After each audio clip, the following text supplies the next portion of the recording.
saya sangat-sangat happy dengan coach yang terbaik lah pada saya, sebab segala penerangan dia very simple tapi mudah faham.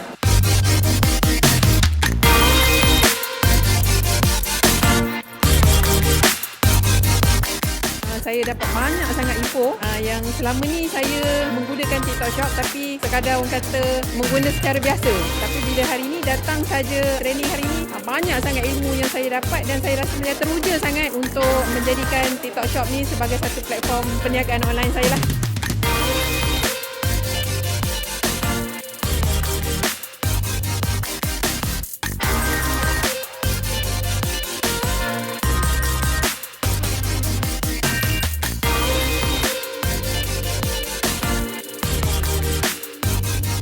Terima kasih Nadi sebab bagi kita peluang untuk join program ni. Terima kasih.